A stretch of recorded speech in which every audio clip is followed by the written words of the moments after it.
Hello friends, my name is Pinky Kumari and I welcome you all on my YouTube channel Genesis Political Science। आज हम बात करेंगे chapter 5 के बारे में जिसका टाइटल है challenges to and restoration of the Congress system. यह इस चैप्टर का पार्ट 7 है। आपसे मेरा ये रिक्वेस्ट है कि इस वीडियो को देखने से पहले आप इसका part 1, part 2, part 3, part 4, part 5 और पार्ट 6 ज़रूर देखें।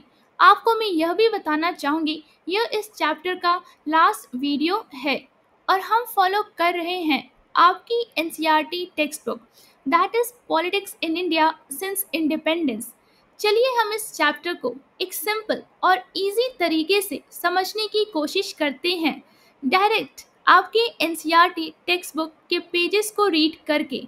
आपसे मेरा यह रिक्वेस्ट है कि इस वीडियो को जब भी देखें आप अपने एनसीईआरटी टेक्स्ट बुक के साथ बैठें। सबसे पहले हम बात करेंगे पेज नंबर 89 के बारे में और जो सबसे पहली हेडिंग है वो है रिस्टोरेशन। मतलब कि हम कह सकते हैं इसे पुनर्स्थापना या फिर रिस्टोरेशन को आप हिंदी में कह सकते हैं पुनः स्थापना या फिर वापसी। But does it mean that the Congress system was restored? मतलब कि लेकिन क्या इसका मतलब है कि कांग्रेस प्रणाली वास्तव में पुनर्स्थापित हो गई थी?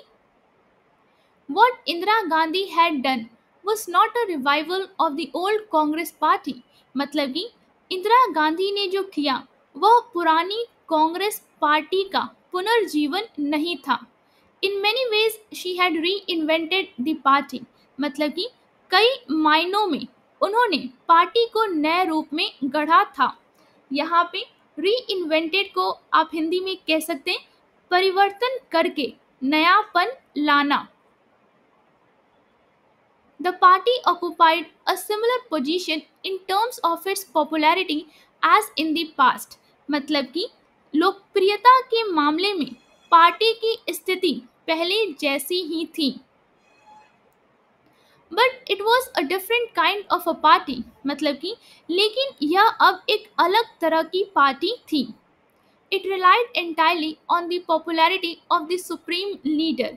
यह पूरी तरह सर्वोच्च नेता मतलब सुप्रीम लीडर की लोकप्रियता मतलब पॉपुलैरिटी पर निर्भर थी।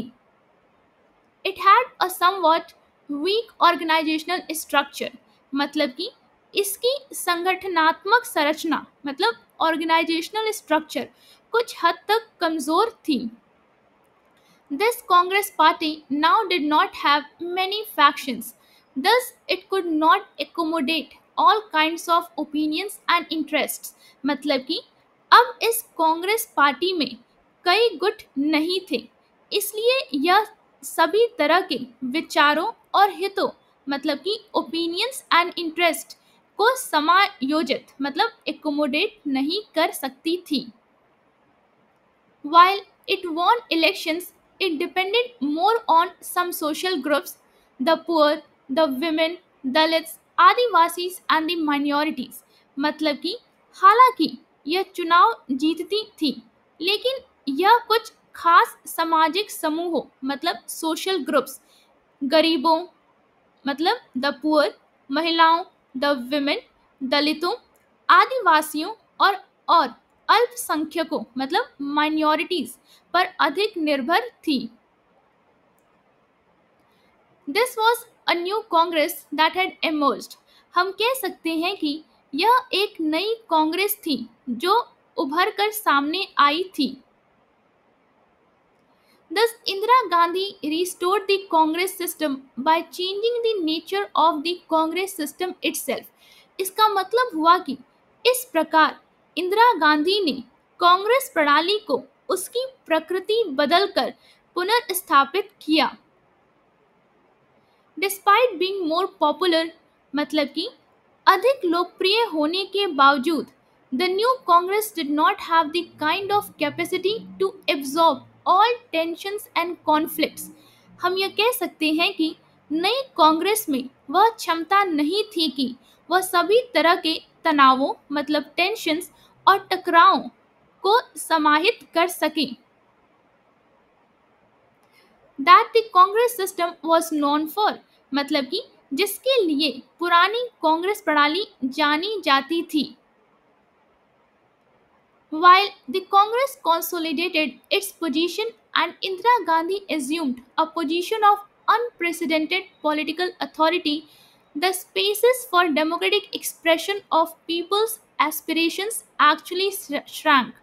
इसका मतलब हुआ कि हम यह कह सकते हैं कि जबकि कांग्रेस ने अपनी स्थिति मजबूत की और इंदिरा गांधी ने अभूतपूर्व राजनीतिक अधिकार प्राप्त कर लिया, लोगों की आकांक्षाओं की लोकतांत्रिक अभिव्यक्ति मतलब डेमोक्रेटिक एक्सप्रेशन के लिए स्थान वास्तव में सिकुड़ गए. The popular unrest and mobilization around issues of development and economic deprivation continue to grow.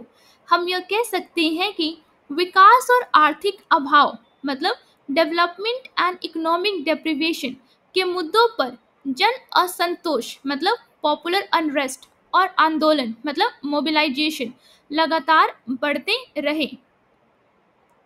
In the next chapter, you will read about how this led to a political crisis that threatened the very existence of constitutional democracy in the country. मतलब कि अगले अध्याय में आप पढ़ेंगे कि यह सब कैसे एक राजनीतिक संकट मतलब कि पॉलिटिकल क्राइसिस में बदल गया, जिसने देश में संवैधानिक लोकतंत्र के अस्तित्व, हम कह सकते हैं एग्जिस्टेंस ऑफ कॉन्स्टिट्यूशनल डेमोक्रेसी तक को खतरे में डाल दिया. अब हम बात करेंगे इस पेज पे दिए गए लेट्स वॉच अ फिल्म के बारे में. इस फिल्म का नाम है जंजीर. विजय, a young police officer, is framed in false charges and sent to jail while fighting gangsters. हम कह सकते हैं कि विजय, एक युवा पुलिस अधिकारी, गैंगस्टरों से लड़ते हुए झूठे आरोपों में फंसा दिया जाता है और जेल भेज दिया जाता है. Released from jail, Vijay is determined to take revenge. मतलब कि जेल से छूटने के बाद विजय बदला लेने का संकल्प करता है. He fights all odds and vanquishes the villains. हम कह सकते हैं कि वह हर मुश्किल का सामना करता है और खलनायकों को परास्त करता है. Even while he is engaged in taking revenge, Vijay is fighting the anti-social element and gets the tacit support of many others from within the system. इसका मतलब हुआ कि बदला लेते हुए भी विजय समाज विरोधी तत्वों मतलब एंटी सोशल एलिमेंट से लड़ता है और उसे व्यवस्था के भीतर से कई लोगों का मौन समर्थन मिलता है. The film portrayed the erosion of moral values and the deep frustrations arising from that quite forcefully. मतलब कि इस फिल्म ने नैतिक मूल्यों के क्षरण मतलब कि इरोजन ऑफ मोरल वैल्यूज को आप हिंदी में कह सकते हैं नैतिक मूल्यों के पतन और उससे पैदा होने वाली गहरी हताशा को बहुत सशक्त रूप से दर्शाया है. It represents the indifference of the system. हम कह सकते हैं कि यह व्यवस्था की उदासीनता and the harsh and volcanic eruption of protest through the anger of Vijay. मतलब कि यह व्यवस्था की उदासीनता और विजय के गुस्से के जरिए कठोर और ज्वालामुखी जैसी फूटती हुई विरोध की भावना को दर्शाती है. The film set the trend of what was later to be known as the angry young man of the 70s. हम ये कह सकते हैं कि इस फिल्म ने 70 के दशक के एंग्री यंग मैन के रूप में मशहूर हुए चलन की नींव रखी. इस फिल्म का जो ईयर है मतलब कि वर्ष है वो है 1973. इसके जो डायरेक्टर हैं मतलब जो निर्देशक हैं वो है प्रकाश मेहरा. इसके जो स्क्रीन प्ले है मतलब कि पटकथा उसमें आते हैं सलीम खान और जावेद अख्तर. कास्ट को हिंदी में कहते हैं कलाकार. जिसमें है अमिताभ बच्चन, अजीत, फिर है जया भादुरी और प्राण। इस प्रकार आज हमने इस चैप्टर को कंप्लीट कर लिया है। उम्मीद करती हूँ जो पेज आज हमने डिस्कस किया वो आपको एक सिंपल और इजी तरीके से समझ में आया होगा। अगर वीडियो अच्छा लगा हो तो लाइक और सब्सक्राइब करना ना भूलिए, शेयर जरूर करें और अपने दोस्तों को भी इस चैनल के बारे में बताइए। कमेंट्स में अपनी राय ज़रूर दें, बेल आइकन पे क्लिक करें ताकि अगला वीडियो मिस ना हो। मिलते हैं नेक्स्ट वीडियो में, तब तक के लिए थैंक यू।